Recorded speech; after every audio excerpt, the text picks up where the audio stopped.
Good afternoon, YB Fahmi.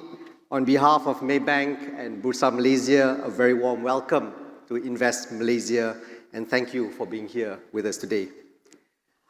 Just in case it's been missed, before we start, to all conference participants, you may submit your questions for YB Fahmi through Slido anytime during our conversation by scanning the QR code provided, and for us to address some of your questions at the end of the session.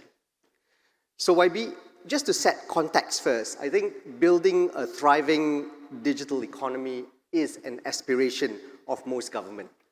A strategic imperative to that is the need to develop quality connectivity infrastructure, which your ministry has been tasked to deliver. In this context, there is also sizable listed companies in this segment with large investors and a heavy weightage to the capital market. We have telcos at one end that are suppliers, and we have consumers at the other end in the form of retail, enterprise, and wholesale. Your ministry has a critical role in managing the supplier-consumer dynamics. So to this, if I could start on the consumer end, in particular the retail segment, the Unity government is focused on addressing cost of living issues. Addressing prices of telco services is a low-hanging fruit. Since taking office, you have been quick to push the telcos to cater for the B40. So can you share with us the policy approach and the telcos' response? Yeah, thanks for having me. It's a pleasure to be here. Since taking office about 94 days ago, there was a lot of learning that needed to be done quickly. This is a field that I'm not too unfamiliar with, so I've done a lot of work prior to assuming this role. But there's a lot of technical discussions now that I have to be roped into, one of which, of course, which a lot of people at the end of the day, they don't entirely understand completely about spectrum assignment or, like the minutiae of 5G rollout. Really, at the end of the day, how's your internet, right? And how much is it? How much does it cost? To this end, we got off on a good start with the MNOs, with all of the mobile network operators.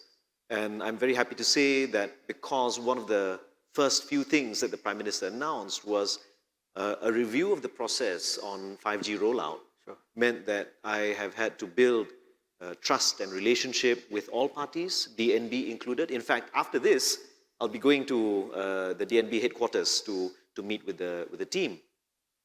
And in the course of having these conversations with the CEOs of CDMTUY, that's the alphabet soup of all of the MNOs in Malaysia, I can see that they're very aware and very cognizant of the fact that this administration, this Unity government, aims to assist with reducing cost of living. And for a lot of people, of course, since internet is a utility and it's basically almost a public good, they have been very cooperative in helping to lower the cost. We saw that on the 20th of February. All of the MNOs announced what we call the Unity package, half the price, triple the speed, and this is a package specifically for B40, for those who are veterans, elderly, quite a large segment of the population, and it's prepaid. So that helps. On top of that, we slightly tougher discussions involving fixed line broadband operators. So at least in sometime in middle of February, I was able to announce that TM as well as Time have both announced a Unity package, and they've both reduced the basic packages for their services from 89 to 69. And of course, we saw MCMC announced new mandatory standards on access pricing, which kicked into effect on 1st of March. And we anticipate perhaps in the next few months, internet prices for broadband services, fixed line broadband, for the broad public may see some reduction. Yeah, but so far, relationship has been good. Sure. Thank you. Just touching on the point that you mentioned relating to monetary standards on access pricing or MSAP, where access prices were finalized after about 3 years of discussions, and I think, as you mentioned, has been implemented from early March. I recognize the desired outcome here, but I think the question is, do you think lower prices will, in the long run, lead to slower infrastructure deployment in the longer term? No, I don't think so. I think as we've seen what the government has done, particularly through the Jendela program, phase 1, and the Prime Minister announced on the 24th of February that phase 2 of Jendela will be rolled out. 725 million ringgit will be deployed for purposes of this rollout. You can see that when we deploy, particularly, for example, using the Universal Service Provision Fund under the MCMC, some of the questions about affordability, some of the questions about cost can be mitigated. I mean, that was the original, the raison d'etre of the USP fund. And I think we have shown that through programs such as Jendela, we are able to meet those targets. In fact, MCMC will be receiving an award at the WSIS organized by the International Telecommunications Union, ITU, in Geneva on the 13th and 14th of March. And that's a major, they won first place. And there are only 2 Malaysian companies that won. Yeah? So they're one of them. So that shows when policymakers, when government, when industry work together for the greater good, we can set proper mechanisms, proper parameters, and it can get done. And I have confidence that there will not be a dampener, even though we've the MSAP has kicked in beginning. That started on the 1st of March. That's right. I have confidence that even for TM, if we were to look at it historically, when the last round of MSAP recalibration of prices took place in 2018, 2019, yes, initially they saw they were in the red for the company and then the group, but we saw very recently on the 28th of February, TM announced that they had a profit of 1.14 billion.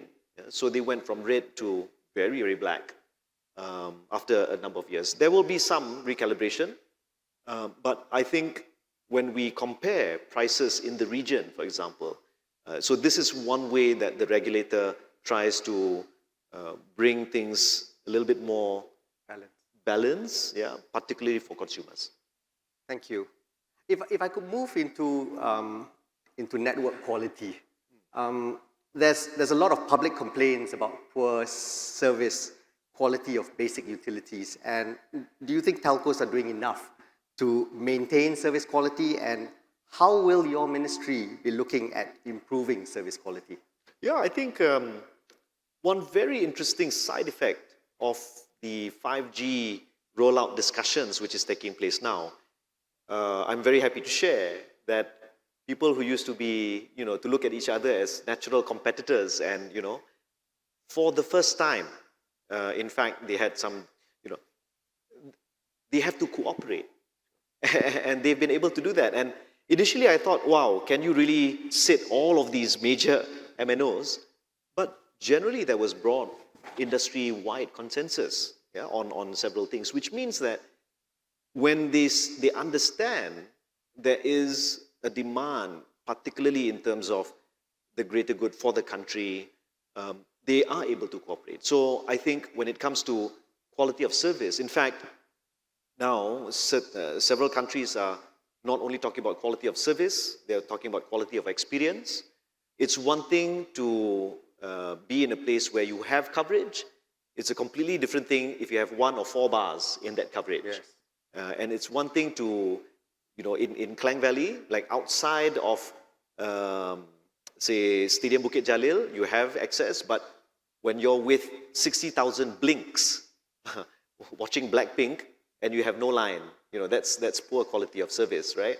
So what we are trying to do is make MCMC more proactive, engaging with a lot of these MNOs to basically reflect this content among consumers about quality of service. I'm very happy to say also, and this is not spiel because MCMC with this, since taking over, MCMC has been extremely proactive. In fact, we opened up a booth in Parliament to make sure that all those MPs who have complaints all the time about telco lines and internet in their constituencies come and explain and tell us where these problems are. And until end of day yesterday, I think we had over 100 MPs come and share, all of their problems. And MCMC is quick to address these issues.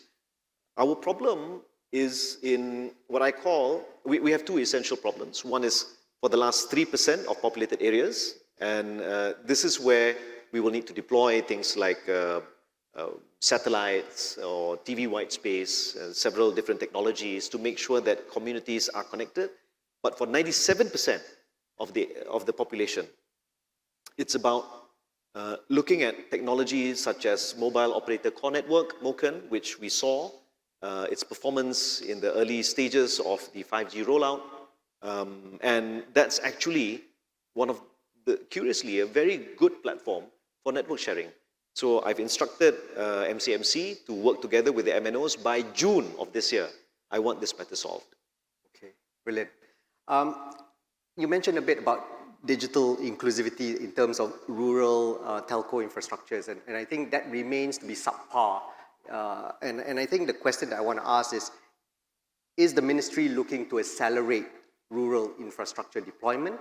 And if so, will the Universal Service Provision, the USP program, continue to be used? Yes, the USP fund will continue to be deployed for this purpose, but we have several different programs running. So Jendela is one such program. The other is the Point of Presence, or POP, project under the ministry. So Jendela is under MCMC and POP is under KKD. And this is something which some of the challenges that we face actually involve cooperation at the state level, whether it's different parts of interiors of Sabah and Sarawak, as well as different other states. Yeah? Geography plays a very large part. Climate change plays a a major role. For example, the flooding that happened in Johor saw about nearly 180 towers were down because basically electricity was disrupted in those areas. So site hardening or increasing the height of these base stations and the power supply in these areas. We began doing that, particularly in Kelantan, Terengganu, because of the recurring floods annually. But now some of the other states that are seeing more of these issues of flooding, for example. Sure.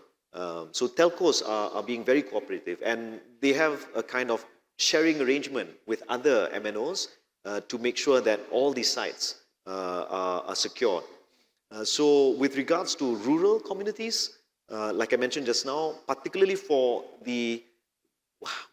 those that are particularly hard to reach, it's almost impossible, for example, to lay fiber all the way deep into the interiors of Baram, for example, right? So we may look at a slightly different strategy, looking at satellite technology, and is showing great promise. But we're also looking at perhaps some kind of cross-subsidy or some kind of subsidy structure. It's not at a stage where I can announce, but it's something which we're looking at. The thing about some of the success, we have this broadband wireless access program under MCMC, which rolled out about more than 800 sites throughout the country. One of which is this place called Post Bihai in Gomusang. And the program is supposed to run for 2 years. But within 3 months, they started seeing network congestion because all of the community and people in the community started to realize like, hey, wow, there's free internet. Yeah, sure, yes. And then more of them started to use it, and then they launched complaints because, hey, our internet is throttled, it's down, it's like congestion. So it's one thing to provide access. It's another thing to make sure that the roads, the proverbial internet roads, yeah, the lines, the bandwidth is sufficient for increased uptake in consumer demand. What's very interesting is when you look at bridging, how this kind of connectivity can bridge the digital divide and increase participation, particularly in digital economy. This is a particularly fascinating sector. There's an island in Sabah, Pulau Bangi, and there are two ways that people buy things there. Either you buy the kedai runcit, which has very little supply, or they buy through Shopee. Okay. So it goes to show that, as we connect the far-flung areas, islands, you are going to start to see an increasing segment of people who are either going to be consumers or they're going to be producers, and they're going to be selling things. So we're not only talking about internet connectivity, we'll have to talk about also courier services. Right. And this is a completely different sector, which when I came in, I never knew that MCMC looked after courier services. And that is another very interesting area. Yeah, it's an end-to-end ecosystem, essentially, isn't it? Yes. Yeah. YB, if I could move a little bit into DNB and 5G, I think it was mentioned by the end of 22 that Digital National Berhad had achieved, in fact, it was mentioned in the budget speech that it had achieved 50% coverage in populated areas and is expected to reach 80% coverage by the end of 2023. The unity government clearly is taking an approach where DNB is managed with transparency and inclusivity so that all industry players can participate and will participate. Ultimately, what is important is to achieve comprehensive 5G coverage at an affordable price for the rakyat. So as we're aware, DNB is under review by the cabinet at the moment. So will DNB proceed in its current form? I'm not going to tell you. You have to wait until end of March. So, but what I can say is that, when the Prime Minister on the 24th of February laid out these key principles, inclusivity, transparency, affordability, and our aim is by the end of this year that we would reach at least 80% COPA, 80% coverage of populated areas. I'm happy to say, at least right here, right now, in fact, I'll be repeating this in Parliament tomorrow when I have to menggulung, I have to answer. We've actually gone more than 50% since December. So these are some of the latest numbers, and it's showing good progress. But I don't want to jeopardize the discussion or prejudice the deliberations by the MNOs, DNB, MCMC, the ministry, by saying more than that. I am confident that we will be able to achieve what the Prime Minister has said. In fact, I feel because of the participation and the inclusiveness of this process, I have to say, well, cautiously optimistic that we may be able to reach that target hopefully even earlier than the end of 2023. So because of the way that we're bringing all of the interested parties, all of the related, all of the parties together, there is broad consensus, and we've been able to build this process with trust. And that is the most important thing. That is the most important thing, because we want to make sure that everyone understands what is the national objective? What is the thing that we need to get done now? Sure. The maqasid, the higher objective is, how will this benefit the rakyat? And when you make sure everyone's on the same page, sure, I think we can get it done. Look forward to that. Yeah. I'm going to shift a bit and have a chat a bit on telcos. There are concerns that the risk-reward has swung too much towards consumers. And telcos are experiencing tapering revenue growth. Smaller telcos are loss-making. share prices of listed telcos have underperformed in recent years.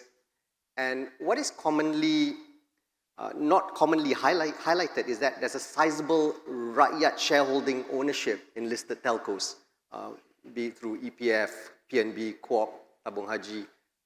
So what's the policy posturing will the ministry consider to ensure that balance we talked about between consumers and suppliers of these services? Yeah, it's one of those cases where you can't get everything that you want when you understand that with every ask, someone has to give in. So this is essentially the how do you say, the guiding principle of at least how I'm managing a lot of the MNOs. Sure. And I think the way the Prime Minister has, let's take for example Bernas. No one could ever imagine that Bernas would agree to 30% profit sharing with all of the pesawah padi. But the Prime Minister managed to get that done. And the Prime Minister has said that, yeah, perhaps there's, there's a certain reduction here, there's a certain increase over there. And it is, in effect, the spirit of justice, just, adil. And what is keadilan in that sense? It's to put something in its proper place. So if we understand that these MNOs also have sizable sovereign and public ownership, and the people's money is involved, that's something which, when I go in and when the ministry engages with the industry, that is without a doubt definitely in our minds. So it's about making sure that not only the rakyat benefit, but we don't leave these the shareholders in that sense behind. Yes, when it comes to, for example, I mentioned the case of MSAP and TM. TM is both a PLC and a GLC, right? And but they understand, yes, at one point you will have to. It will be how do you say, slightly troubled waters, but I'm confident that the organizational aspect, or rather the dynamism and the quality of leadership that TM has, they will be able to sail through. And likewise for a lot of the MNOs, eventually it will be about innovation. So as we discuss whether it's about 5G or beyond, how do we make sure that for corporations, for the private sector, that there is room to innovate, that there is enough space for them to find efficiencies and have better product offerings. And one of the key aspects of this is the SMEs. Yeah. So I'm hinting at some things, but I can't say more than that. Cuma what I can say is that we are very aware of the, how do you say, all of the many effects that changing something here will have an impact there. So we're taking all of that into consideration. Thank you. I'm going to move to the Slido questions. It's coming in fast and furious. And perhaps one question that I'd like to pick out here is, what is your approach on protecting critical national digital infrastructure and increasing data breaches and potential cyber threats? We refer to it as CNII, Critical National Internet Infrastructure, I think. Information Infrastructure, sorry, CNII. Yeah, so this is why I have instructed my ministry to look into, one, strengthening the Personal Data Protection Department. And for a long time, this department has not been viewed seriously enough by whether it's the private sector or public. And I know this for a fact because anytime, I will point fingers. I know this. This is a situation where we have to have a mental shift. Yeah, data, ladies and gentlemen, captains of industry, owners of major corporations and conglomerates. Data is a national treasure, but it is not to be kept in a vault. It is theoretically an inexhaustible resource. If we understand its value, we protect its integrity, and we deploy it efficiently. This is what I bring.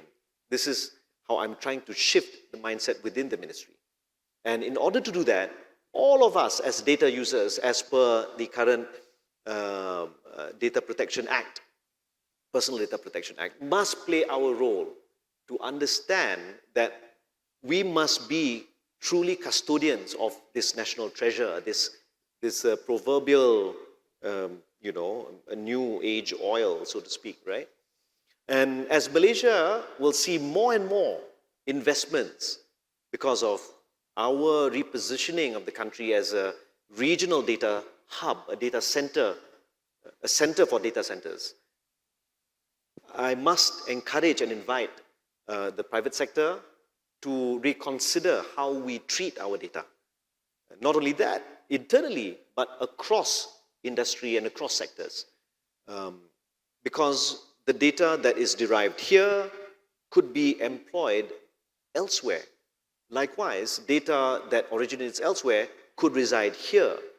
And that portability raises questions both about sovereignty, security, and how is it that we fully capitalize? How do we fully make use of this commodity? Underpinning all of that is we need to restructure, and this is what we're trying to do, the National Cybersecurity Agency, NACSA. Currently, it resides with the National Security Council, as well as Cybersecurity Malaysia, CSM. Cybersecurity Malaysia is one of the best cybersecurity agencies in Asia Pacific. If you've not been there, I do encourage you to go there. They are based in Cyberjaya. But we're trying to find some way to whether merge, kawinkan, to form what we call, what I hope to be a Suruhanjaya Keselamatan Cyber, a national cybersecurity commission. The reason is we have to start enforcing better cybersecurity protocols, and we need to get greater and faster response from those who, if there are breaches that happen, then things can be dealt with very quickly. One of the biggest challenges we have actually is the question of post-quantum. This is something which not many people are grappling with as yet, but certain jurisdictions, whether it's the US, whether it's Singapore, either have quite a matured policy outlook, as well as, in fact, rolling out, having a roadmap for implementation of a post-quantum ecosystem. And to me, whether it's quantum cryptography or issues around encryption of data, these are critical areas that need to be more robustly and more rigorously discussed in public sphere.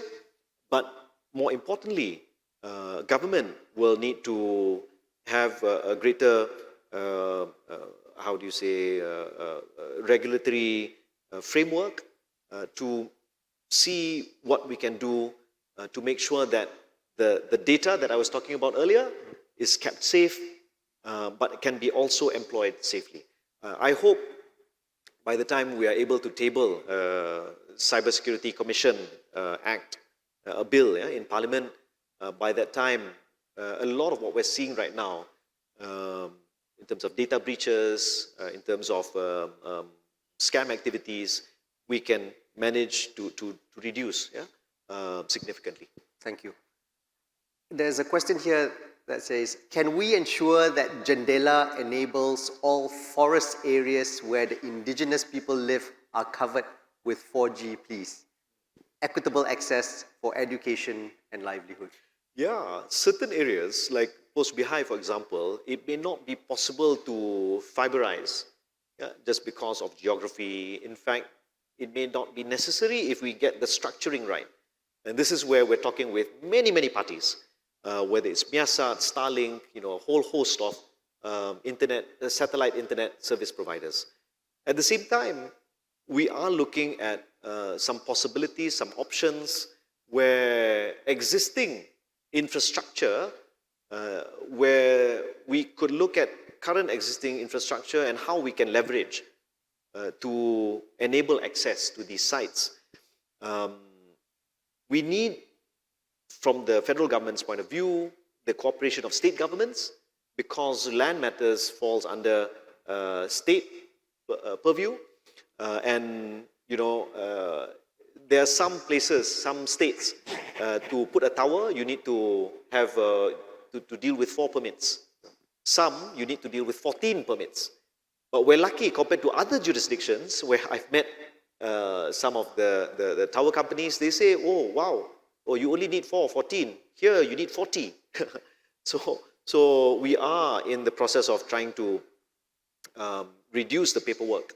Again, the objective is this national initiative to make sure that no community gets left behind. And if we are able to get the cooperation and collaboration of state governments and also state-backed companies, I think it can be done. It will take a little bit of time. It will take a little bit of cajoling. It will take a bit of convincing. But I've begun the process of meeting with state EXCO members and state ministers in Sabah and Sarawak to understand and build that trust and cooperation in order to make sure that no community gets left behind. Great. This is a question that we talked a bit, you touched on it, but I'm gonna read the question. It says, MSAP caused a lot of concern on fixed telcos prospects as wholesale prices are now capped. How do you compel telcos to cascade their savings to consumers? How would the ministry cascade their savings, where at wholesale level, to consumers? Yeah, actually, a lot of it is like I said. When we rolled out I'll just take the package perpaduan internet mudah alih prabaya, the Unity package for prepaid mobile internet. Sure. Theoretically, none of the telcos needed to do that. None of them. But all of them did. All of them. Which goes to show, when we invite everybody to sit down and talk about what is good for business, but what is best for the rakyat. What is good for business, but what is best for the rakyat. And how is it that getting people connected is a win-win-win? Yeah? It's a win for the telcos, it's a win for businesses that operate in the digital economic space, it's a win for consumers, right? And even if we lower prices, those who are the upper M40, the T20, it makes people want to buy even the higher packages. It makes that even more attractive, right? And so, in this sense, it's good for everybody, right? So you'll get more people consuming data, you'll get more people participating in the digital economy. Reducing that access means you get access to a bigger market, yeah? And I think telcos understand that. Shareholders hopefully will also see that, and definitely the rakyat see that. Yeah? So it's just about understanding. There are challenges. It won't be an automatic win.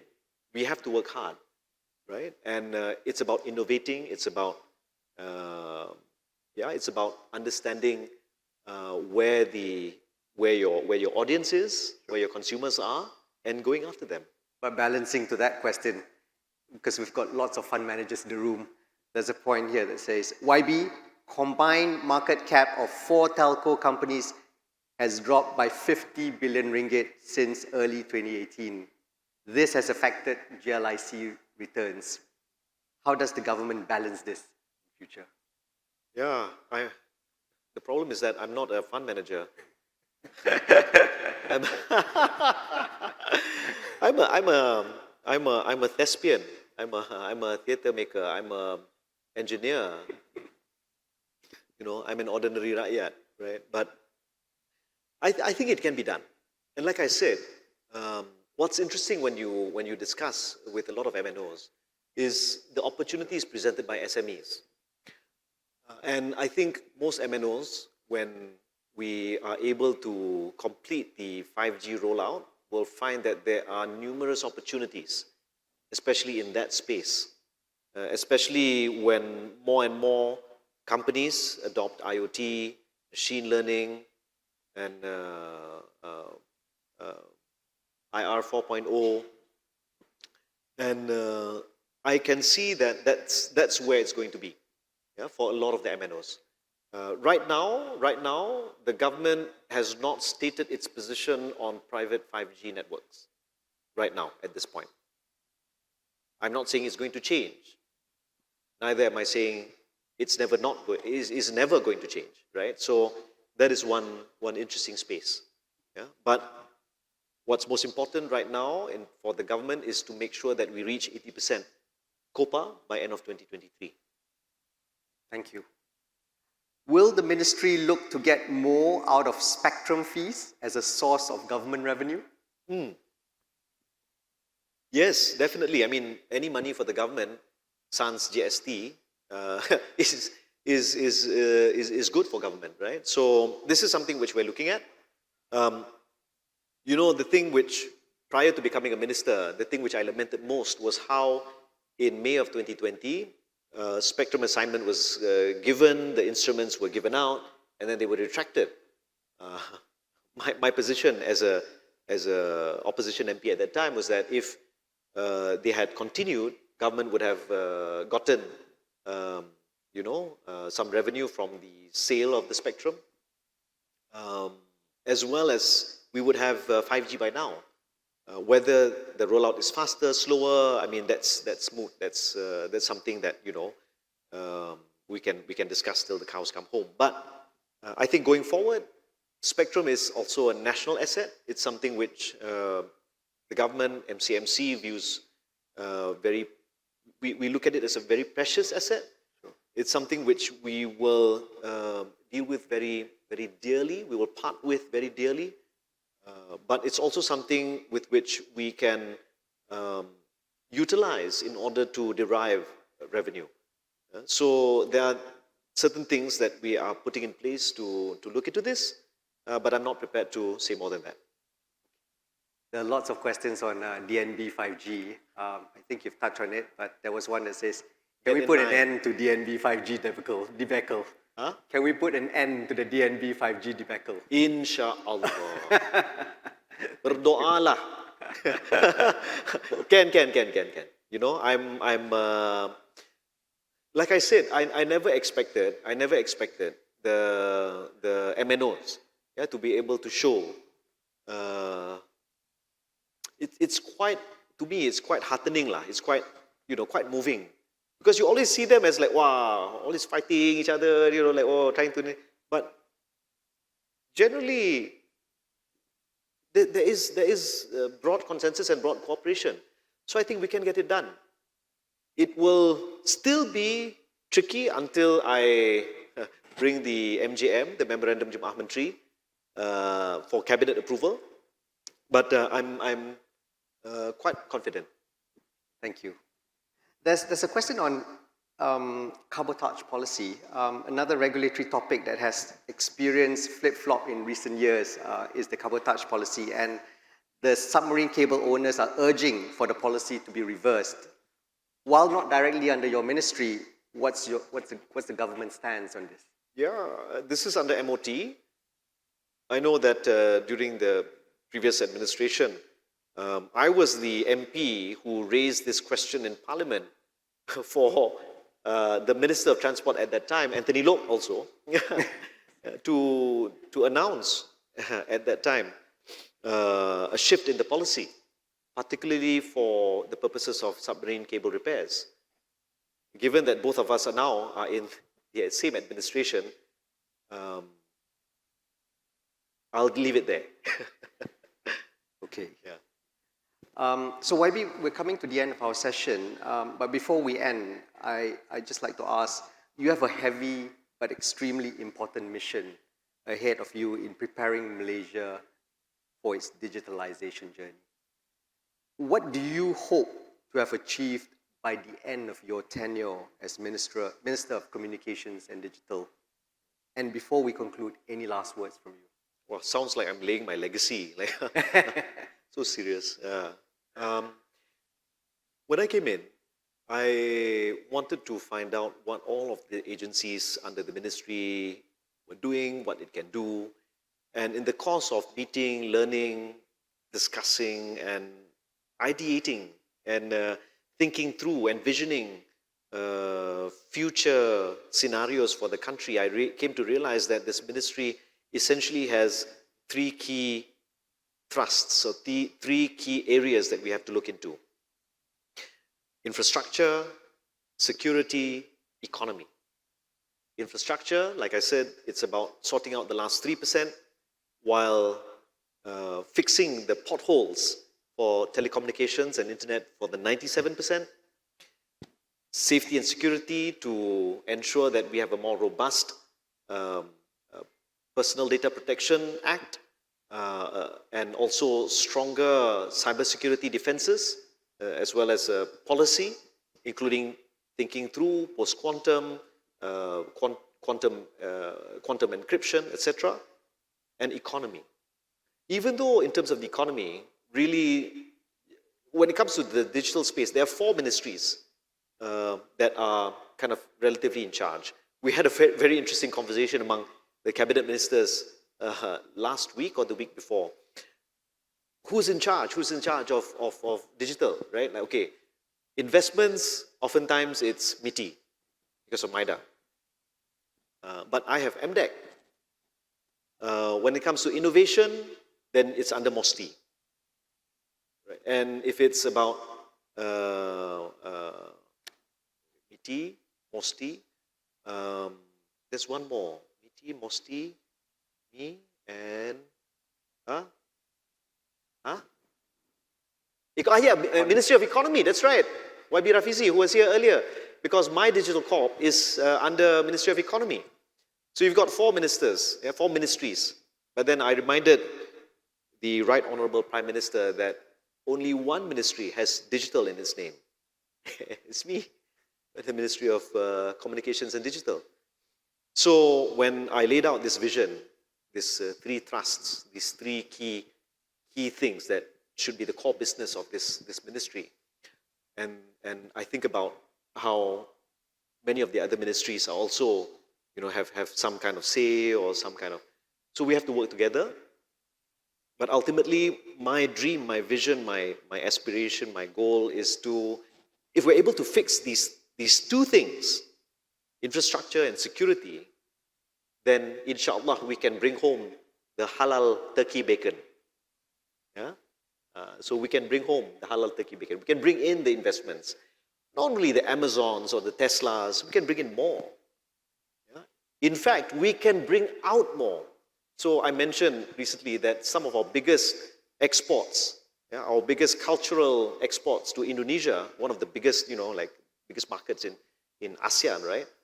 There are 2, Siti Nurhaliza and Upin dan Ipin.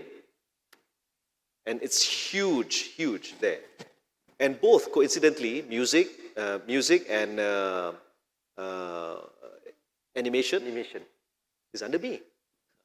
So my hope, my fervent desire, my wish is, if we're able to sort these 3 things out, if at one point we were known as an Asian tiger, I hope that we can be an Asian digital tiger. Secondly, I hope that if we're able to realize these and really fix these things and get it done quick, get it done right, coordinate, cooperate, build trust, work together for the greater good, we can realize what I like to call a golden age, a golden digital decade for Malaysia, a golden digital decade. It sounds, I think it can be done. Our target for the digital economy contribution to GDP by 2025 is 25.5%. I think we can reach that earlier if we all understand the roles that we play, private sector, public sector, consumers, making sure that everyone can get on board. Inshallah, I think we can get it done. Thank you. Thank you. Thank you, YB. Thank you. Golden digital decade. I look forward to that. So, ladies and gentlemen, that wraps up our conversation with YB Fahmi, Minister of Communications and Digital. It's been a pleasure speaking with you today On behalf of Maybank and Bursa Malaysia, thank you once again for being here at IMKL 2023. Can we give a round of applause to the YB Fahmi? I hand the floor back to Ibrahim Sani. Thank you.